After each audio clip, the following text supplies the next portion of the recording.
What up? What's happening? What up? What up? What up? I appreciate y'all checking me out as always. So today I just been feeling like, man, um, trying to really get into sports. Ain't no sports today, man. Ain't no hoop today. So really, just trying to dig off more a little bit of what's a little into what's going on out here. In a sense. So I'm doing reactions. I'm checking out different. Well, look, man. Let's just get off into this video. Doing reaction videos though, man. So what he say? My man say Stephen A say Brian has been awful. And we gonna check off into that. This may be happening now at the outset of what we're trying to force to be a culture change in terms of getting us back to being highly competitive on a highly consistent basis. But it's not going to always be like this. We're going to turn the corner. I didn't come here to lose. They didn't bring me here to lose. But there is a process involved where we have to go through tough times. Like, I want to bottle this up. I want to embrace it. I want to have it in storage. So when things are turned around and we get too comfortable and we start complaining about some problems that are not necessarily even problems that winning teams go through, I want to be able to reflect on these times. Okay. That was Darvin Ham. If you just listening to this, that was Darvin Ham. The Lakers head coach, basically giving his take on the 2-8 start. And he used the word we a lot. So like for me, it's like, who is we? Who is we? Who is we? Because we know with Darvin Ham being the first season head coach, guy that thinking, I don't have a problem with Darvin Ham, right?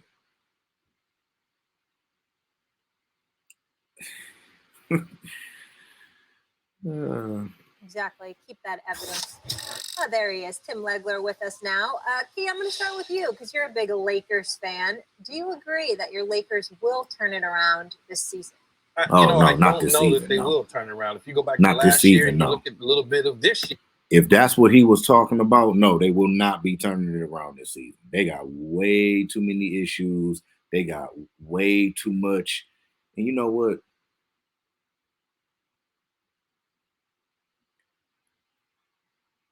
Y'all know who really should be coming off the bench, right? Year, what have they turned around? I mean, they've turned nothing around. Only thing you did is turn a little bit of the roster around, but it's the same results that's continuing to happen. Now we got LeBron James sitting on the sideline a little bit. A couple of weeks ago, we had AD on the sideline a little bit. Now we done went to putting Westbrook on the bench. We can't move his contract. It's one of those situations where I just think that this is going to be a lost season. And I understand what Darvin Ham is saying. He wants to stay positive in these situations, but what is there to stay positive about? I mean, there's nothing to stay positive about. I mean, here's the thing, man. The Lakers, you brought Darvin Ham in. You did the wrong thing by lowballing Tyronn Lue.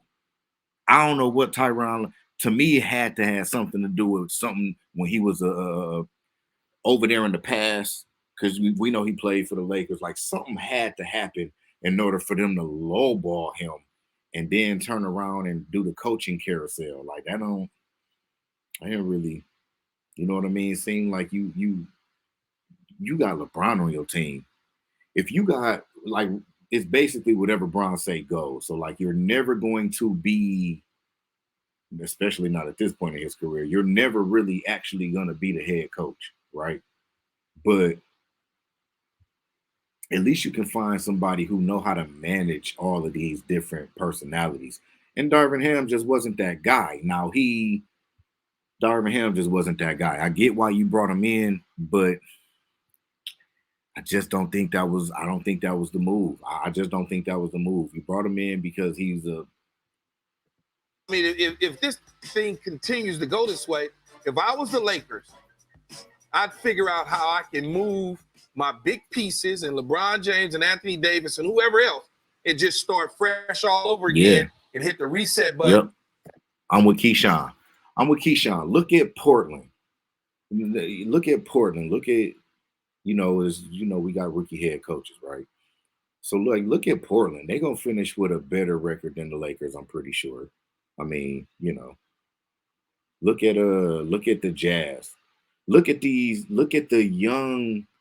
newer head coaches who actually had time to grow and develop with their teams. You know what I mean? And I think that's kind of what Darvin Ham is gonna need. Darvin Ham need a situation like that, and I think hitting the reset button is the best way to give him that. That's what I would do, but maybe they want to waste LeBron's next 2 years in LA because that's certainly what it seems like is getting ready to happen.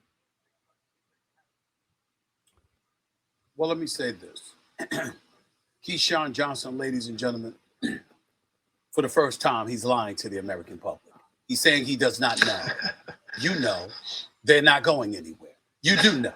You know that. So you can sit up there and talk about you don't know. Keyshawn Johnson just got caught in a lie. He doesn't lie, ladies and gentlemen. It's my man. I know him well. He doesn't lie, but he just did for the first time because he knows the Lakers ain't going no damn place this year. And here's the reason why. No, you ain't no hope. Ain't no hope. Here's the reason why. They can't shoot. Ladies and gentlemen, knockout role players like a Matt Ryan or Austin Reeves. Do you know who the best three-point shooter is on the Los Angeles Lakers right now outside of those two? Russell Westbrook. Tell I'm going to repeat that. Russell Westbrook, who, by the way, no shade intended, he has been balling since he's come off the bench. I give him a lot of props and a lot of respect for the manner in where he's played since coming off the bench. But the bottom line is this: they can't shoot. So Darvin Ham is not lying to you in terms of, even though last night was no indication because they gave up 139 points to Utah, the fact of the matter is they have. Steven, they look tired. Why are these? No, you need that. Have been more competitive defensively. They do have athletes. They do have dudes who can ball a little bit. We get that. The problem is they can't shoot to save their damn life. And this is in the year 2022. Again. So just to piggyback off of that, because I know that's the whole thing. They can't shoot. They can't shoot. They can't shoot. It's bigger than that, man. They can't shoot. They can't defend. They can't really do too much of nothing, man. There's nothing going on over there. I think like they best perimeter players like Lonnie Walker, Anthony Davis by default. They don't have nothing over there that they can really work with. Nobody they got so much over there. It's more than just they can't shoot. It's shooting, it's defense, it's age, it's athleticism. Like they're lacking a lot of things. It's a lot of things wrong with these boys. The game has evolved and changed so significantly that you have to be able to shoot. You have to be able to shoot for sure, but you also have to be able to defend. You have to work your offense the way that the Warriors work their offense. There's certain teams, Boston, work their offense. Like you gotta utilize your personnel, man. You can't just you're gonna stand there and shoot, man. If the Lakers, even though I don't think they compare to these teams, but Tim, if this were the 90s or the late 80s, it would be better. It would be better suited for them. Better? No, this is 30 years plus years later, 2022. You got to be able to shoot the damn basketball. And somehow, some way, they've assembled a squad that can't shoot.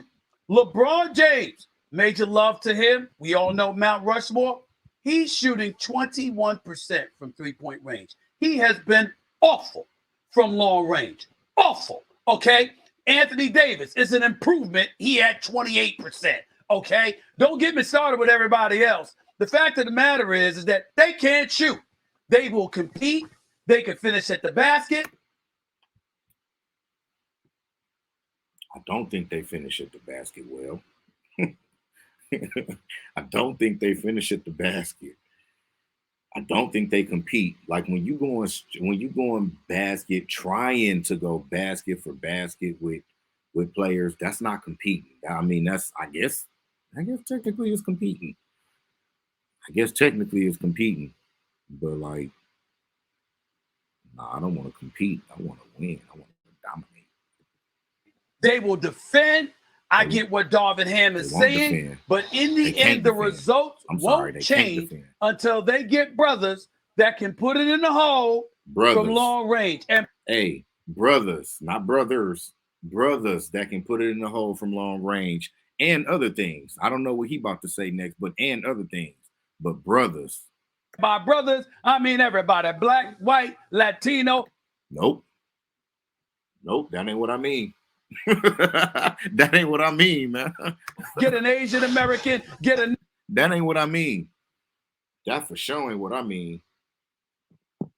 Y'all been the Lakers' most productive lineup right now is including the two white boys who shoot the ball, who not scared to shoot the ball, who know that they on the team for shooting the ball and playing hard. You can't expect nothing else out of them. You can't expect, and it's nothing against them. It's just genetics. It's just what genetics is. It's just they're not athletic enough. They can't really defend. Because they have no athleticism. You feel me? Like it's just not. And you got two white boys in your most productive lineup. In my opinion, your most productive lineup. I mean, come on, man. How far you expect to get? We done seen a lot of really good white guys in the league, man, throughout the league. You feel me? Like, and they not even nowhere near as good as like Duncan Robinson. Yeah. Native American, I don't give a damn who you find. Somebody that can shoot the damn ball, because they ain't in purple and gold for the Los Angeles Lakers. They can't shoot. That's the problem. That's one of the problems. All right, listen, first of all, I respect where Key's coming from, because I feel the same way about my Washington Commanders. Like, you just can't accept the reality of the situation year after year. But here's the deal. Here's why I have a problem when talking about the Lakers as much as we do. We always talk about them as if they exist in a vacuum. We talk about them only if LeBron's healthy, if AD's healthy, if they play a number of games, if they change the roster, if. And we don't take into account these other teams in the Western Conference that are just better. Everybody is just better. Everybody is just better. Man, everybody got at least, I don't know, two players who can give you 30, 40 points a night. On any given night, I'm sorry. You got at least two players on everybody got somebody like that, man. So just like it's just not even about. It's just whoever got the best team construct. It's just the best team, the best fit for the philosophy, your system, the system that you run, and the type of offense that you like to focus on, or the type of defense that you want to specialize in, like whatever it is, rebounding. A lot of people feel like you can just, and that's what I don't understand. How did the Lakers go so wrong if they got Bron on their team? Like, it's just the best team, man. Teams, because when I look at the Lakers, I say even if LeBron and AD stay healthy and each play north of 70 games, if this roster stays as is currently constructed, I'm gonna give y'all a second right here to look. If you're not looking at the screen, look at the standings right here. Look at the current standings. The Western Conference, the Lakers. Let me see. What does that say? I don't know what that say. Western Conference standings. Oh, okay. Teams 6 through 15, man. Where do the Lakers fit in there here? Where do they really fit in there here on this? Like, come on, man. You mean to tell me they in a category with the Kings and the Rockets? So, like, it's certain teams, the Thunder. I'm not, they could make the play-in. Just like the Kings, they could make the play-in. The Spurs, that could be fool's gold, too. I'm going to say they could make the play-in. But, like, I'm not panicking. Everybody panicking, talking about the Warriors. I'm not even concerned with the Warriors for real. Like, that's a team I expect to get it together throughout the course of the season. if the Lakers got a chance of getting it together, I do not want to hear nobody hitting the panic button on the Warriors. I don't. Like, we can't even compare the two. They're still not going to crack the top 8. Their ceiling is 9. And here's why. Just break it down and looking at these other teams. Because if you think the Lakers are better than any of these teams, I don't think you know anything about the NBA. And I'll just start with the top 5. Phoenix, Dallas, Memphis, Golden State, right off the bat. The Clippers, Minnesota, New Orleans. Do the math on it. They're going to be 9 at best. And that's if best. Those guys at best. And that's if. And that is if. If what, Tim Legler? At some point, LeBron James and Anthony Davis at this stage of their career, based on recent history, they're going to miss some time. Based on recent history. Which means they're more likely to finish 10 through 12 than they are 9. Yep. So we always talk about the Lakers as if they see. I could watch Legler. Can just control their own destiny if those guys just play well and are healthy. And look, I love Darvin Ham. He was a teammate of mine in Washington. The guy is competitive. He's professional. But it's about the rest of the West to me. You're not leapfrogging those teams I mentioned. And Minnesota, New Orleans, Clippers, if you want to have a debate about it, go ahead. I think all of those teams are going to be better than the Lakers. And so that puts them at 9 as their ceiling, even if they're healthy. So I just think we got to stop talking as if all of a sudden this is going to click for the Lakers and they're going to start climbing the totem pole in the Western Conference, because I just don't see it. I don't see it either, Tim. I don't see it either. And, you know, I'm tired of everybody else acting like they do. I don't know what this optimism is everybody have of the Lakers. I don't know. Like, it's to a point where I'm kind of ashamed of myself for even tuning in, because I feel like I'm getting caught in it. You feel me? I feel like I'm getting caught up in it. So I feel even ashamed for even watching the Lakers games for real, for real. You know what I'm saying? I'll catch y'all next time, though. Peace.